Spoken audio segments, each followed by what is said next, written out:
them! David's guards moved before Baanah could speak again. Only a few moments earlier, Baanah had walked in confident, expecting a reward.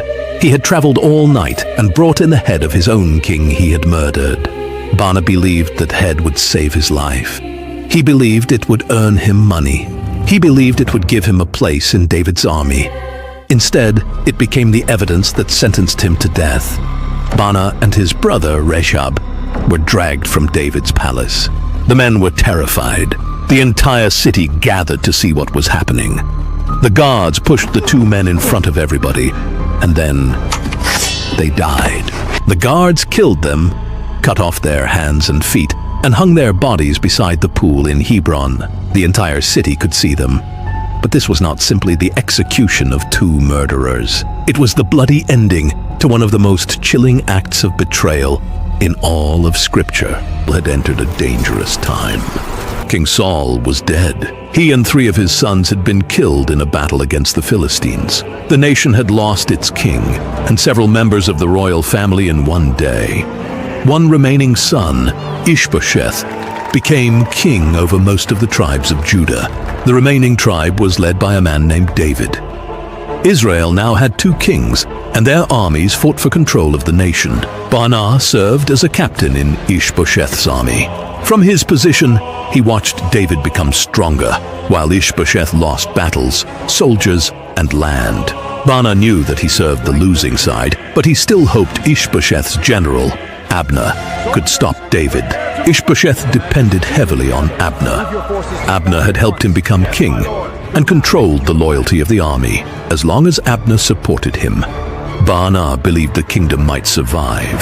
Then Abner abandoned Ish-bosheth and promised to help David rule all Israel. Before he could finish this task, Abner was killed. His death left Ish-bosheth without a strong general, and his soldiers became afraid. To Baanah, the meaning was clear. David would probably win, and Baanah had fought against David. He did not know whether David would forgive him. That fear made Baanah begin thinking about how Ish-bosheth's death could protect his own future.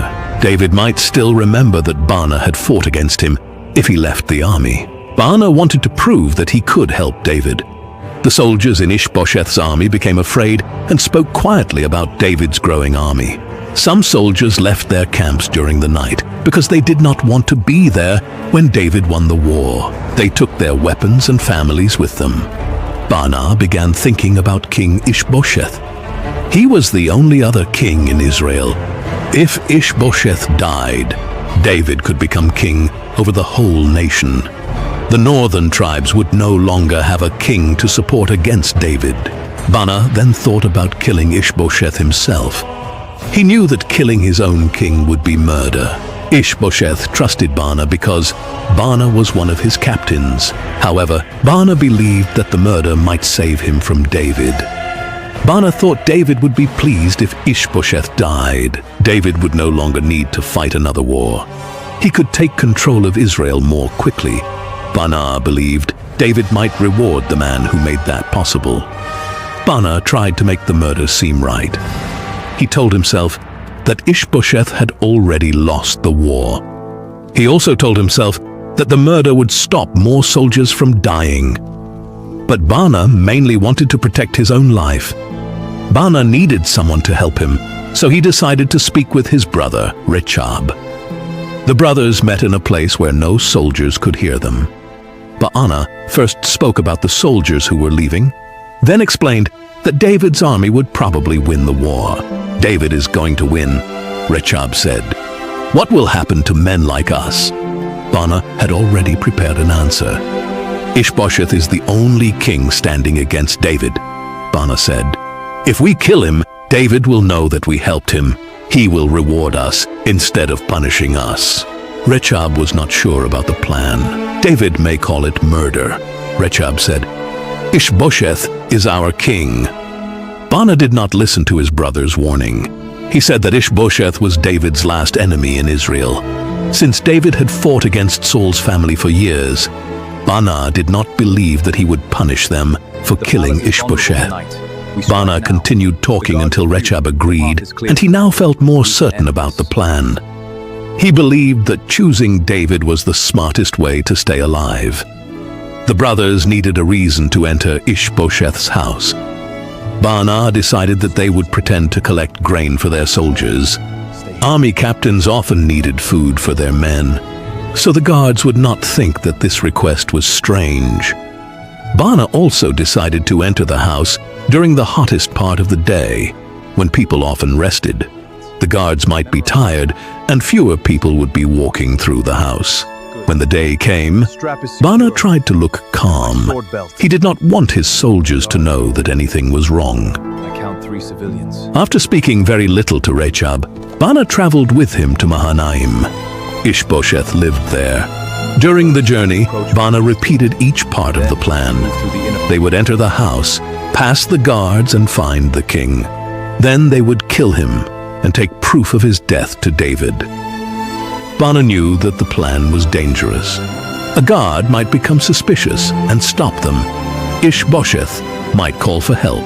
Even if they killed him, soldiers from Mahanaim might catch them before they reached David. Baanah walked toward the king's house as if he had normal work to do, keeping a steady speed. He did not look at Rechab because he did not want the guards to notice their fear. The guards knew that Baanah and Rechab were captains in the king's army. They allowed the brothers to enter the house. A woman near the entrance had been working with wheat. The heat made her tired, and she fell asleep. Baanah quietly walked past her. Rechab followed him. The house was quiet enough for Baanah to hear his own steps as he passed the grain and walked toward Ish-bosheth's private room. Baanah entered Ish-bosheth's room, where the king was resting on his bed. There was no guard inside the room, because Ish-bosheth was not expecting his own captains to attack him. Baanah moved closer to the bed, and Rechab stood beside him. But neither man said anything. Baanah struck Ish-bosheth in the stomach. Rechab also struck him. Since Ish-bosheth had been sleeping, he could not defend himself. The brothers cut off Ish-bosheth's head. The brothers killed him on his own bed, and Baanah wrapped it so they could carry it to Hebron. Baanah and Rechab left the house before anyone found the body. Baanah expected someone to shout or follow them. No one did. The brothers walked through the quiet streets and left Mahanaim. They traveled south through the Jordan Valley during the night because the road led toward Hebron, and the darkness made them harder to see. Baanah was afraid that Ish-bosheth's soldiers would follow them. Every sound made him look behind him. The head became harder to carry as the brothers grew tired, but Baanah tried not to think about the dead king. He thought about David's reward instead, which gave him a reason to continue walking. Baanah thought about entering David's court before anyone else reported the murder. He would put Ish-bosheth's head in front of David. David would then know that his only rival was dead and that the war was almost over. Baanah also planned what he would say. He would not call the killing a murder. He would say that it was God's punishment against Saul's family. Baanah believed that these words would make David accept what he had done. When they entered Hebron, Baanah saw David's soldiers in the streets, including some who might have fought against him before. Baanah believed they would soon accept him as one of David's officers. Baanah and Rechab went to the house where David was staying, and the guards saw that they were army captains with important news. The guards allowed them to enter. Baanah stood in front of David, believing that David would soon become king over all Israel, and that Ish-bosheth's head would prove his loyalty. He unwrapped the head and placed it in front of David. "Here is the head of Ish-bosheth, the son of Saul," Baanah said. "Saul was your enemy and tried to kill you.